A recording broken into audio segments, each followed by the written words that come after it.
Nusipirkau nerūdijančio plieno detalę, bet ji surūdijo. Ar gali būti, kad ji yra padirbta?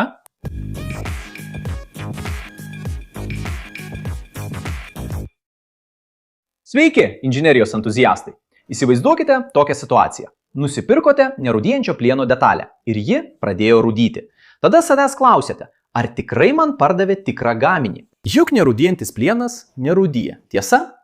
Tai dažna frustracija, o atsakymas gali būti ir taip, ir priklauso nuo aplinkybių. Šiandien atskirsime mitus nuo realybės ir paaiškinsime, kodėl kai kurie nerūdijančio plieno gaminiai rūdija. Kaip atpažinti medžiagas, kurios bandomos pateikti kaip 304 markės nerūdijantį plieną, nors tokios nėra. Ir ką daryti, kad nebūtumėte apgauti. Bet kasgi iš tikrųjų yra nerūdijantis plienas ir kodėl jis neturėtų rūdyti? Nerūdijantis plienas yra plienas turintis pakankamai chromo, mažiausiai 10,5 procentų, kad susidarytų labai plona ir tvirta pasyvinanti chromo oksido plėvelė. Ant paviršiaus ši plėvelė veikia kaip savaime užsisandarinantis skydas. Jei ji subraižoma, esant degoniui ji atsistato ir neleidžia plisti rūdims. 300 serijos plienuose tokiuose kaip 304 ši apsauga yra sustiprinta nikelio, kurio kiekis yra maždaug nuo 8 iki 11 procentų.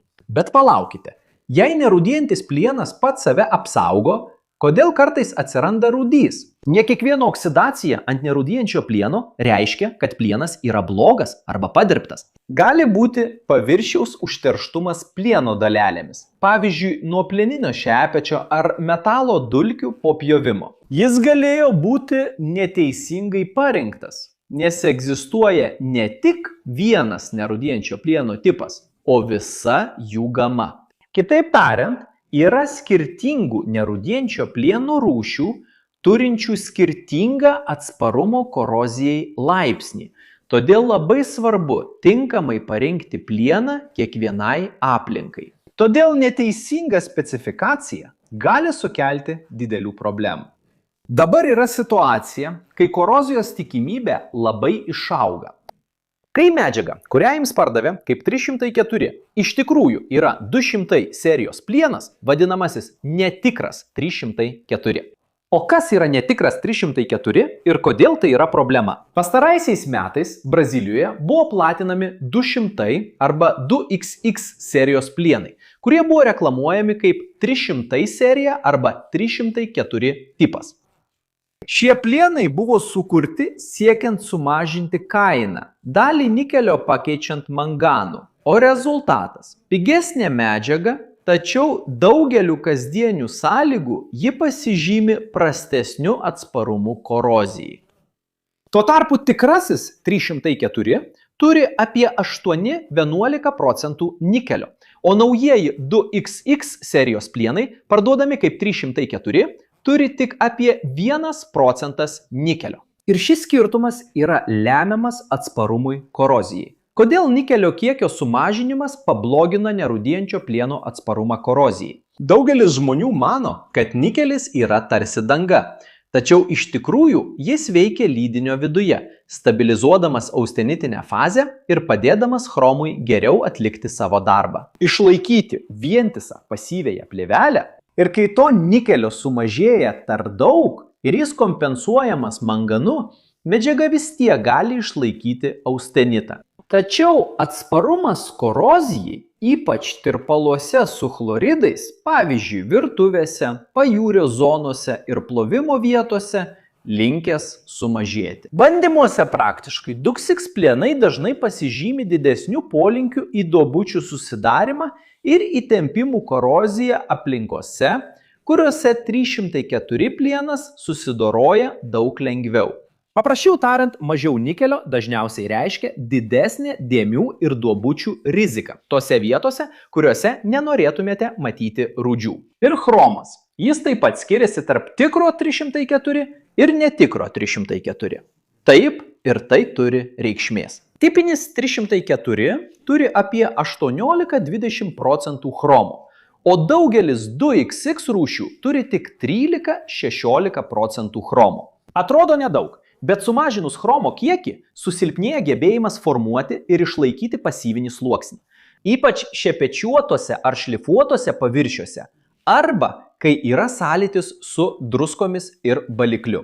Kadangi nerūdijančio plieno apsauga tiesiogiai priklauso nuo chromo, šis sumažėjimas kartu su mažesniu nikelio kiekiu sukuria tobulą audrą, dėl kurios rūdys atsiranda anksčiau. Ir tai dar ne viskas. Daugelyje 200 serijos sudėčių anglies kiekis yra didesnis nei 304, o tai padidina polinkį į jautrinimą. Kitaip tariant, chromo karbido susidarimą.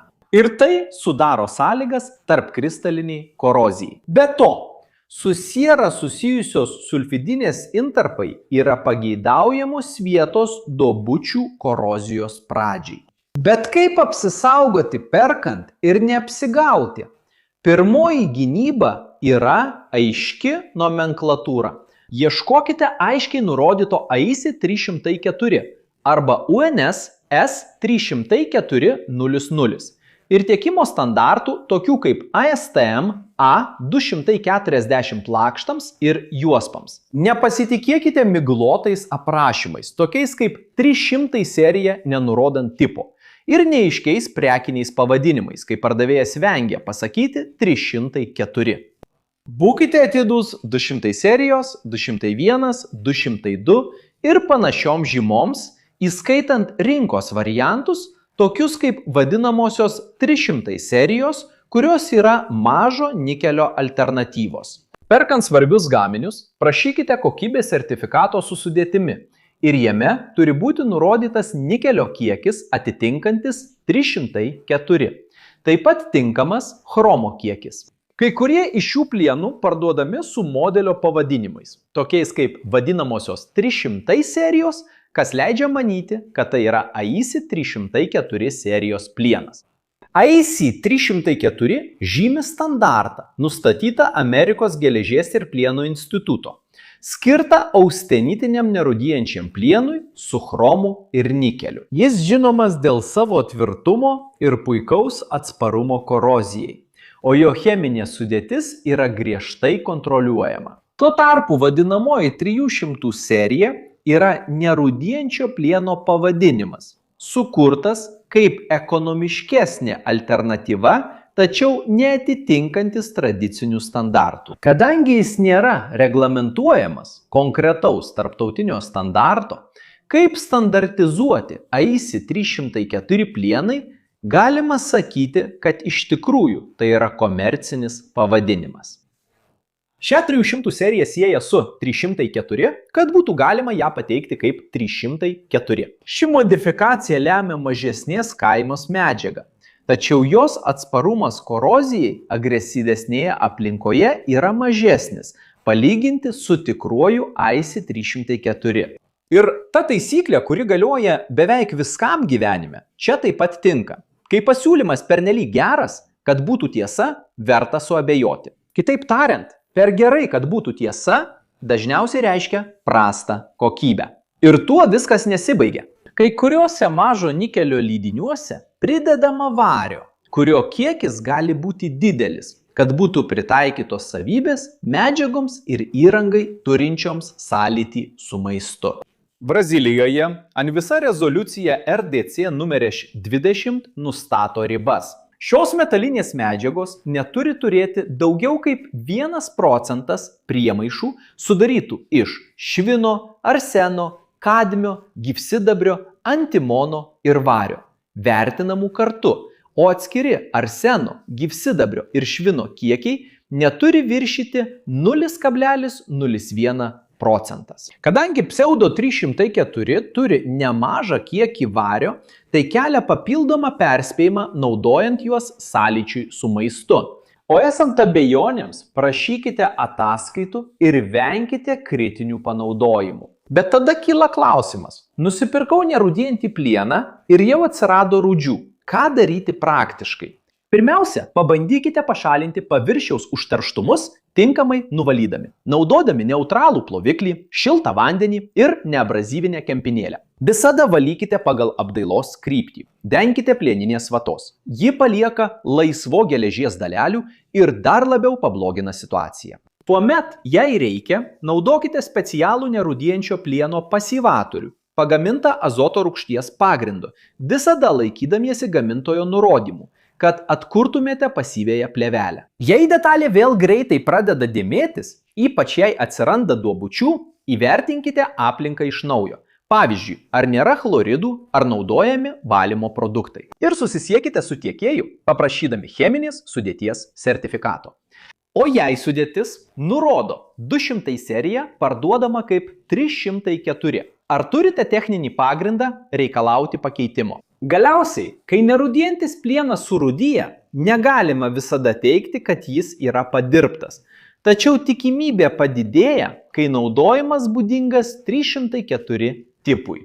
Priežiūra atliekama tinkamai, tačiau vis tiek atsiranda duobučių ir nuolatinių dėmių. Projektavimo skirtumas tarp 304 plieno ir daugelio 200 serijų paaiškina, kodėl padirbtas 304 yra labiau pažeidžiamas. Svarbiausia yra derinti gerą projektavimą ir tinkamo plieno pasirinkimą pagal aplinką, tinkamą apdailą, teisingą valymą ir svarbiausia – patikrinti pavadinimą bei sudėtį prieš perkant. Laikantis šių atsargumo priemonių, nerūdijantis plienas vėl tampa tuo, ką mokslas ir sukūrė – ilgaamžė, higieniška ir korozijai atsparia medžiaga kasdieniam naudojimui. Jei žiūrėjote iki šios vietos ir jums patiko vaizdo įrašas, nepamirškite užsiprenumeruoti, jei dar nesate prenumeratorius. Paspauskite patinka ir įjunkite pranešimų varpelį. Ir jei manote, kad mūsų turinys įdomus, apsvarstykite galimybę tapti nariu, kad padėtumėte mums ir toliau kurti turinį šioje platformoje ir būtumėte paminėti mūsų vaizdo įrašuose. O jei norite sužinoti daugiau svarbios ir techninės informacijos apie nerūdijantį plieną, nukreipkite savo telefoną į QR kodą ekrane arba spustelėkite nuorodą vaizdo įrašo aprašyme. Jie nuves jūs į tikrą nerūdijančio plieno svetainę, iš kurios kilo šio vaizdo įrašo įkvėpimas ir informacija. Ten rasite daug svarbios techninės informacijos, kuri padės jums išvengti problemų su jūsų nerūdijančiu plienu. O ar kada nors turėjote nerūdijančio plieno gaminį, kuris surūdijo? Ar žinojote, kad galbūt įsigijote medžiagą neatitinkančią specifikacijų? Pasidalinkite savo patirtimi komentaruose. Noriu sužinoti. Čia, šone, yra 2 įdomus vaizdo įrašai, kuriuos turite pažiūrėti, kad praplėstumėte savo žinias ir patenkintumėte smalsumą. Ir jei norite prisidėti prie mūsų, paspauskite patinka, užsiprenumeruokite kanalą, įjunkite varpelį ir apsvarstykite galimybę tapti kanalo nariu. Štai taip, inžinerijos entuziastai, stipriai apkabinu ir pasimatysime kitame vaizdo įraše.